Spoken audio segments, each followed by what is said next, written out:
I think what Hanma did mention is, in terms of my role and my team with solutions, we have the benefit of seeing a very, very wide range of what we do. We do a lot of things, from everything to do with data and CDPs we're going to talk about today briefly, but analytics, data science, machine learning, AI, orchestration, personalization, content creation, performance marketing, customer strategy, email marketing, technology integration, business transformation. We do a lot.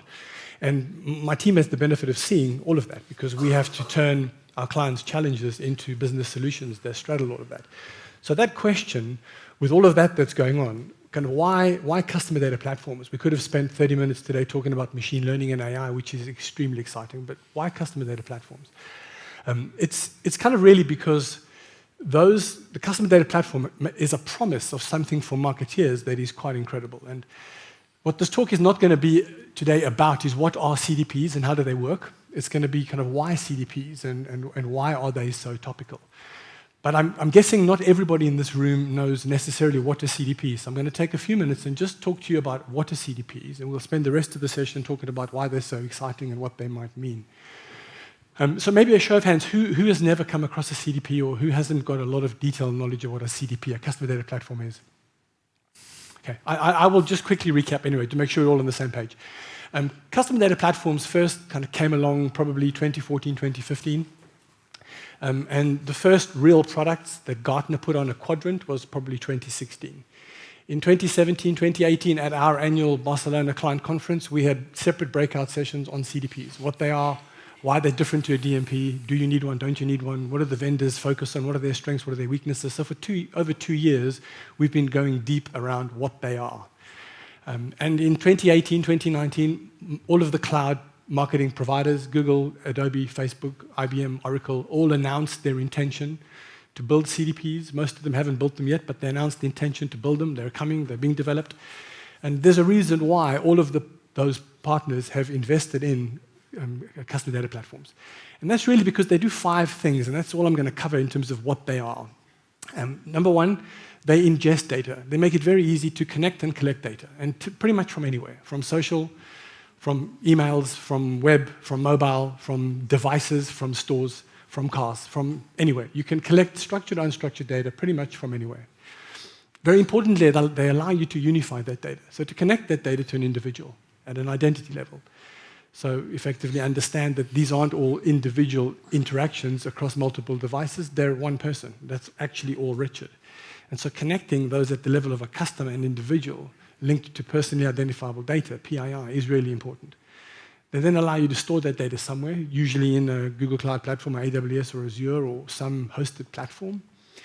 They then allow you to understand that data, generally building out customer journeys and starting to see and understand genuinely what your customers are doing, because you're seeing for the first time the whole customer, not just the customer in a channel, you're seeing the whole customer.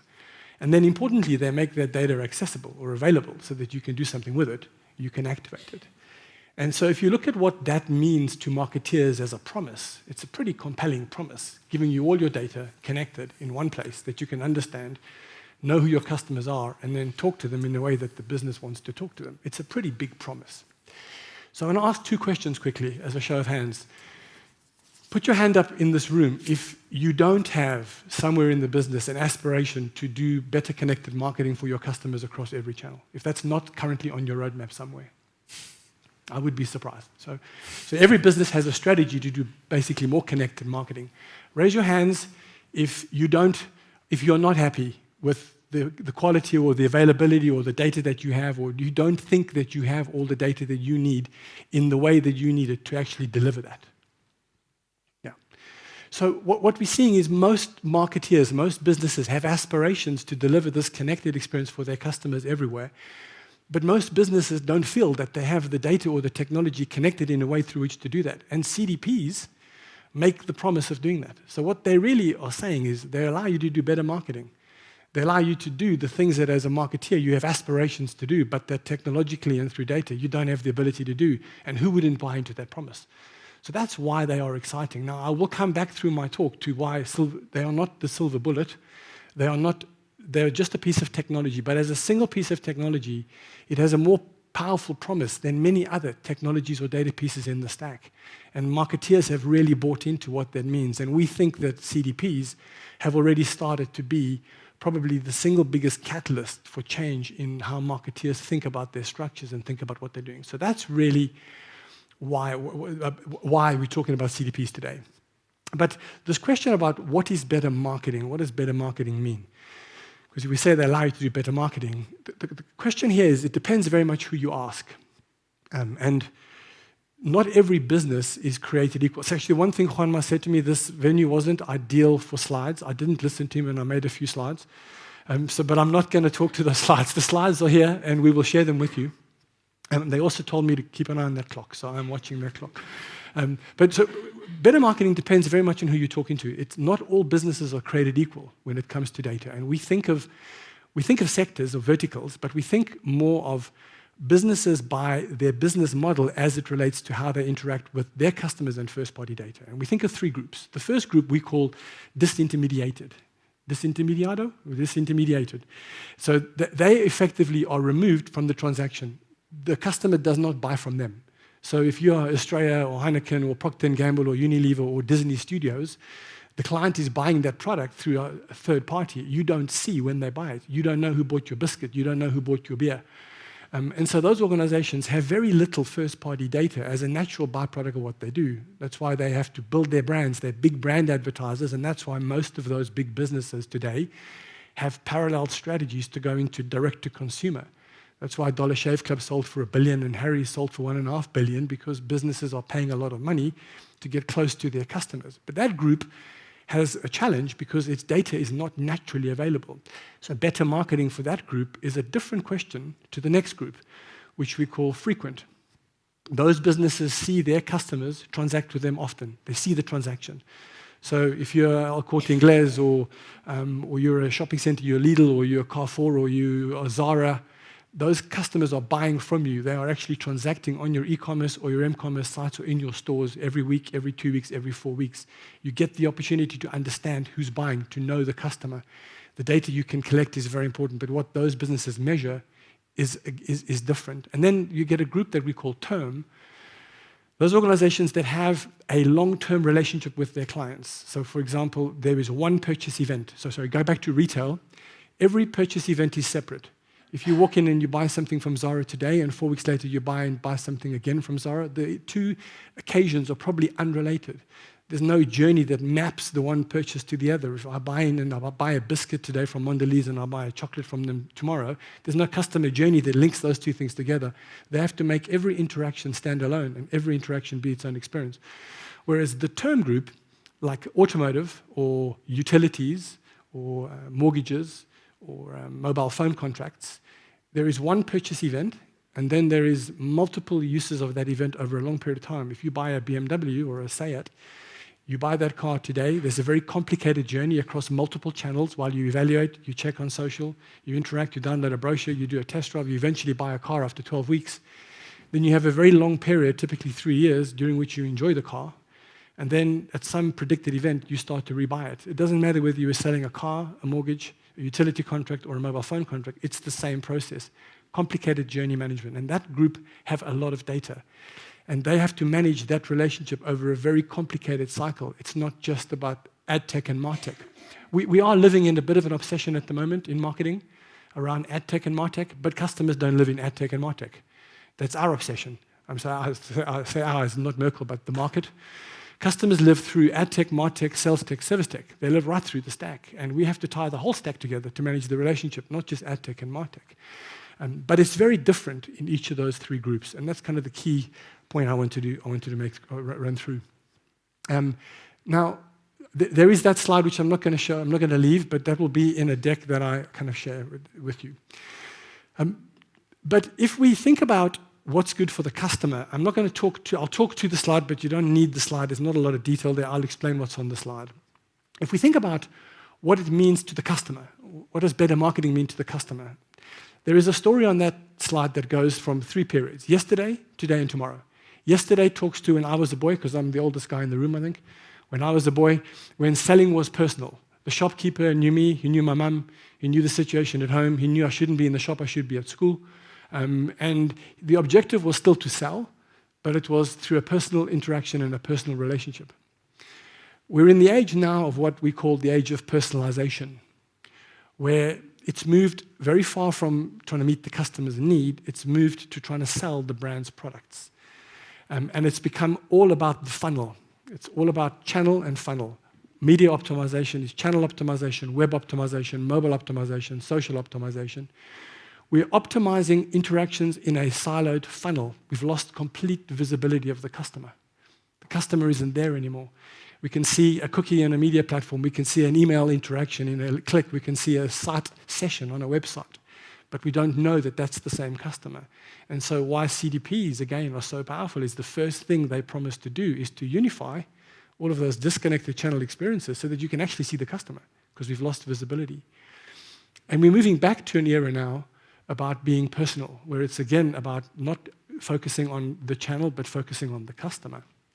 And that requires a lot of data to really understand the context and to use all the data to your best advantage to service that relationship and be personal requires a huge amount of data. And so we see two eras. The age of personalization, CDPs are looking to do the first thing, which is connect all this data. But what we're going to have to start to do in being personal is start to thinking about collecting all the data. Now, I've got a load of examples. When I have time, I usually go through, but I'm going to give all my personal examples, but I'm going to give you one that's not there because it's a pretty recent one with Disney. It's a good example of where if Disney started thinking about my need, how it would logically evolve into something that they could actually sell me, which means it works for me and it works for them because they've met my need and they've sold me something. How many people have been to Disney Parisland, to Disneyland Paris?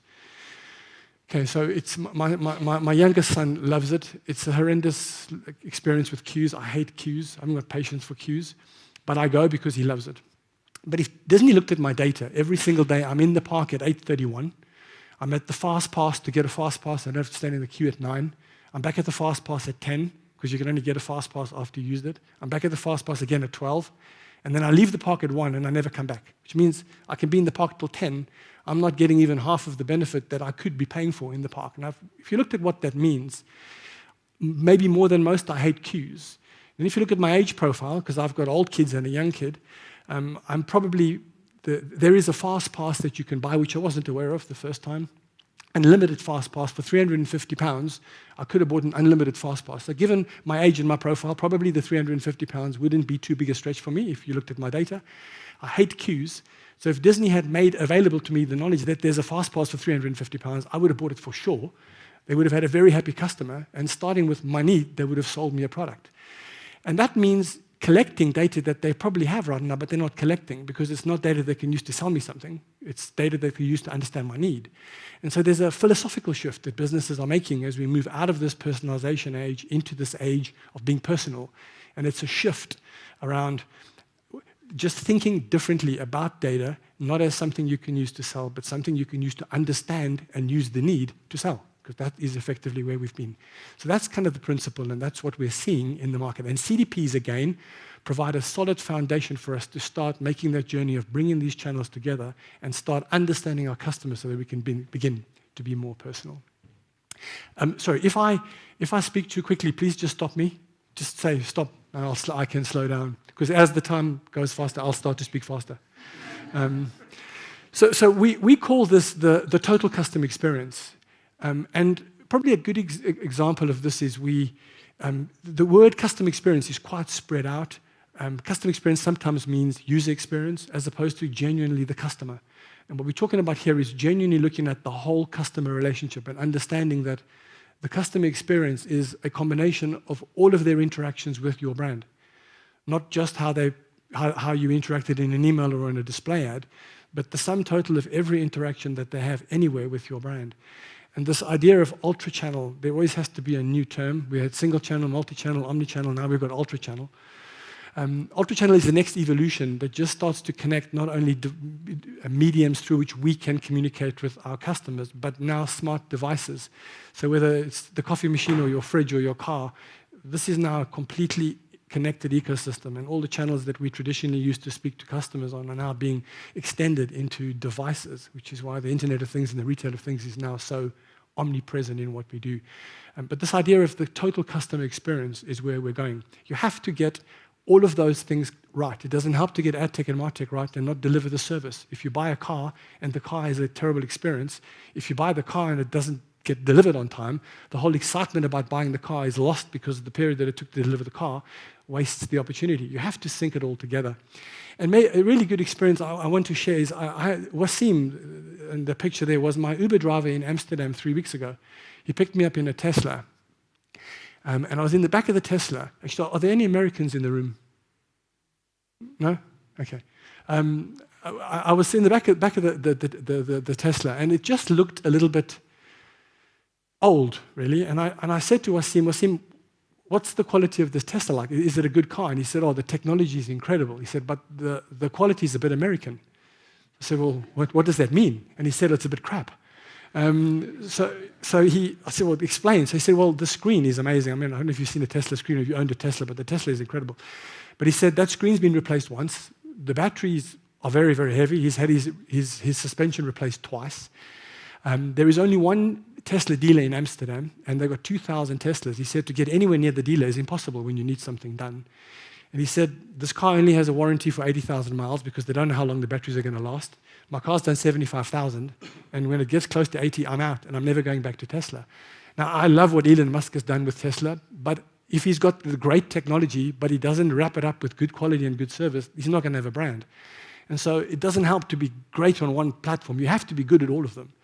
And relating that kind of to marketing and that middle picture is how we kind of think of what organizations need to try and do. You need to have the right technology and it needs to be integrated. You need to have data that's connected and accessible. You need to have insights or analytics that turns that data into value. And then you need to have an organization that's actually able to do something with that investment.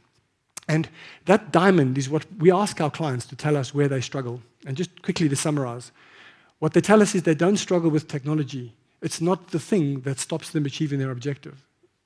The third reason is the data. They say they haven't got perfect data, but it's not actually stopping them from doing what they want to do. They don't understand their customers, which is one of the single biggest limitations. But the biggest challenge is the organization being able to do the things it needs to do. Businesses that can't take the action because the organization isn't aligned, the organization isn't configured. And so having the tech, having the data, and having analytics, unless you do something with it, there isn't the value that you need. So thinking about technology, if you, because I mean we're a systems integrator, we regularly take one technology platform out and put another platform in.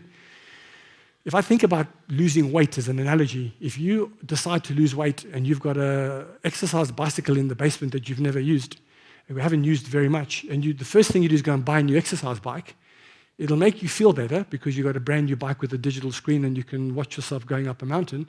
But unless you do something differently on that bike to the one that was in the basement, it's not going to help you lose weight any quicker. And it's the same with technology. If you buy a new piece of technology but you didn't use the old one, the new tech's not going to do anything unless you do something with it. So tech is only useful if you do something with it.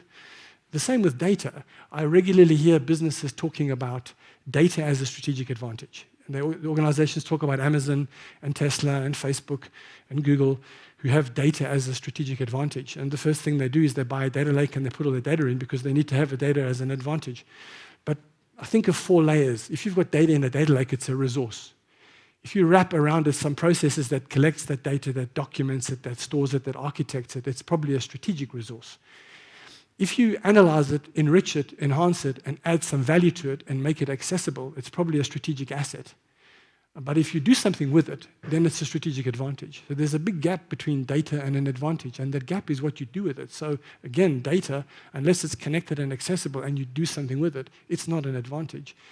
And the same with analytics and insight. Most businesses use their data to keep the score, to look at what happened yesterday. Most ClickView, Tableau platforms are designed to really report on what happened in the rearview mirror. And there's a reason why the rearview mirror is 1/20th of the size of the windscreen, because it's showing you where you've been, and you're looking out the windscreen where you're going. And so until you turn that data into something that helps you look forward, there isn't really any advantage, because the kind of benefit, I'll leave this slide here, but real value comes from looking through the windscreen, not kind of in the rearview mirror. It comes from looking forward. Forward-looking is where you take the action. So we kind of bring, and this is the slide I'm going to spend a bit of time on now, my last 8 minutes. We think about the kind of final frontier is the organization, what it needs to do. And that is how we see the landscape. You've heard today about the 3 imperatives.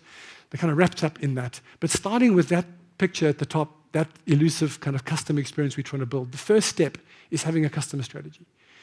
And a customer strategy means connecting the entire journey. It's not having media in one area and CRM in another area. It's one connected experience. Customer starts in media, goes through a site experience, ends up buying, ends up in life, and ends up back on the site through a buying experience. CRM and media and CRM are one connected stream, and they're facilitated by things like customer data platforms, which unify the data across that spectrum. But it starts with a customer strategy. So you can understand the strategy, the experience you want to deliver, and the value that that's got to bring for you.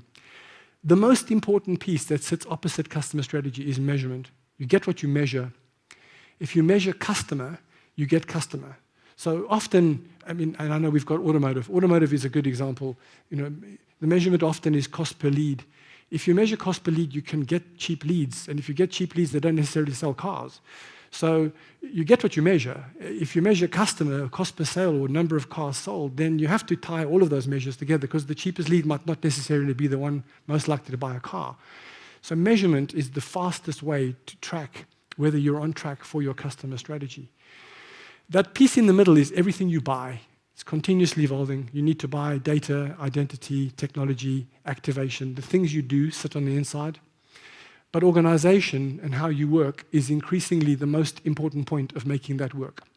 And we have got clients that have got old technology on the inside, but have better ways of working that deliver better results than all the new toys on the inside and the organization working in a siloed way. So those connections around the outside is where we see better marketing happening. Things like customer data platforms, which is this piece here. You can't see this, unfortunately, but that whole box, that entire square in the middle, is really the realm today of customer data platforms. They don't do all of those things well, and they don't do all of those things, but they do most of those things in different degrees. And so if you have a CDP playing that central role, it gives you the ability to bring all your data together, to understand your customers, and to begin to activate.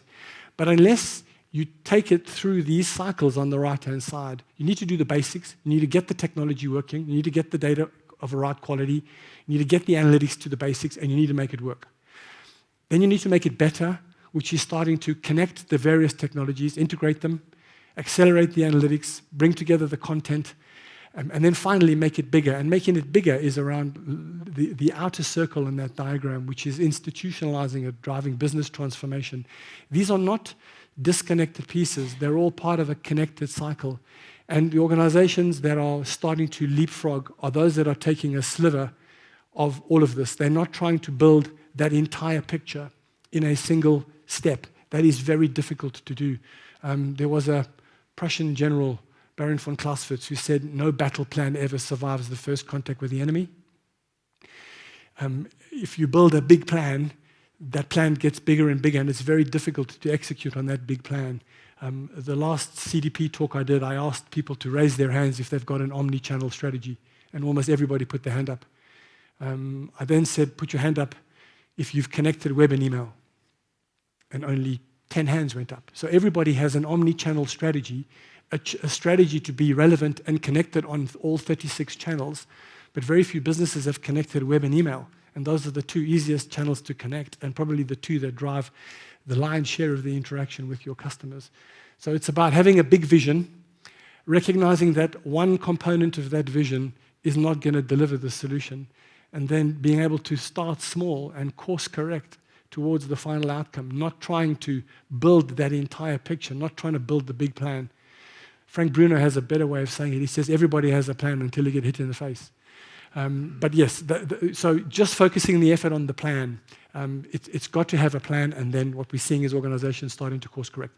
And the whole focus on agility, I guess there's not a person in this room who isn't and hasn't heard of agility and agile. But it has to connect. We have a client that's just effectively transformed their entire business, literally moved every one of their people into an agile team. They didn't change what they measure. They haven't changed what they do. They've just moved them from one structure into an agile structure.